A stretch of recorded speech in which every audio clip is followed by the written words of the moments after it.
Bonjour à toutes, bonjour à tous. Je voulais vous proposer une correction de cet exercice qui me permettra de vous rappeler quelques règles pour les possessifs. Donc, on peut dire déterminant possessif, adjectif possessif. J'utiliserai les deux termes, ne sachant pas vraiment lesquels vous utilisez le plus en français, en cours de français. Nous allons commencer par la première phrase. Anita hat einen Bruder. Nous voulons utiliser un possessif par rapport à Anita. C'est une troisième personne du singulier. Anita est donc ici le possesseur. C'est elle qui possède quelque chose. Donc nous allons utiliser le possessif troisième personne du singulier pour le féminin. Donc ce sera ihr. C'est elle qui a quelque chose, c'est elle qui possède quelque chose. Donc c'est féminin, donc on met ihr. Deuxième phrase. Hanna hat eine Schwester. Cette fois c'est Hanna. Hanna est un possesseur féminin, donc le possessif sera ihr ici aussi.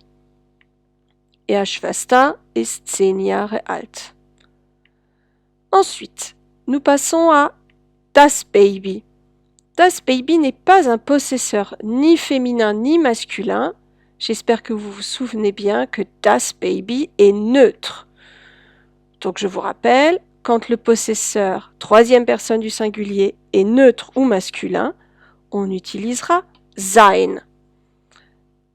Das Baby hat eine Puppe, seine Puppe ist rosa. On doit toujours vérifier avant d'utiliser un possessif, un adjectif possessif, un déterminant possessif, à qui appartient la chose. Donc là, on voit bien Félix ist froh, il est content. C'est Félix qui a une tante, une vieille tante, qui ne viendra pas. Donc ce sera sein.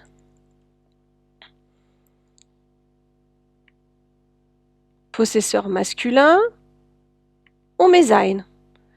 Et enfin, la dernière phrase, c'est Gabriella qui a oublié son livre. Gabriella, prénom féminin, donc on va mettre ihr.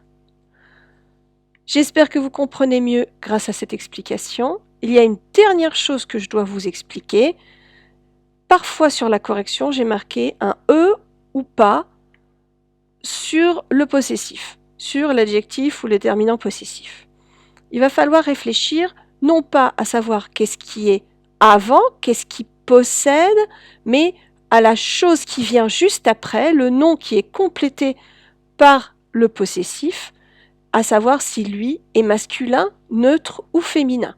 S'il est féminin ou même pluriel, on mettra un E.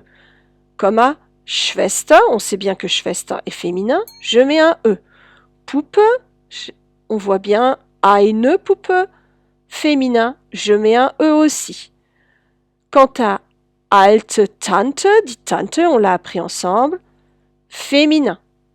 Ihr Buch, je vous l'ai écrit, j'ai mis un petit N ici pour vous signaler que le mot était neutre, donc on ne rajoute pas de E. Quant à Bruder, au tout début, on a un nom qui est masculin, donc on ne rajoute pas de E. Voilà, il faut bien retenir que pour un possessif, un adjectif ou un déterminant possessif, il faut regarder deux choses. Il faut d'abord regarder en arrière.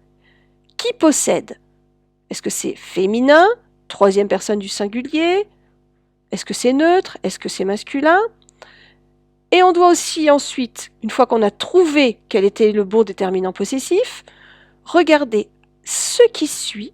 Donc on regarde en arrière d'abord et ensuite vers l'avant, ce qui va ensuite être complété par le déterminant, qui va être déterminé par le déterminant possessif. Si c'est un nom masculin ou neutre, on ne mettra rien. Si c'est un nom féminin ou pluriel, on mettra un petit E. Voilà, j'espère que vous avez bien compris. Au revoir. Tchuss.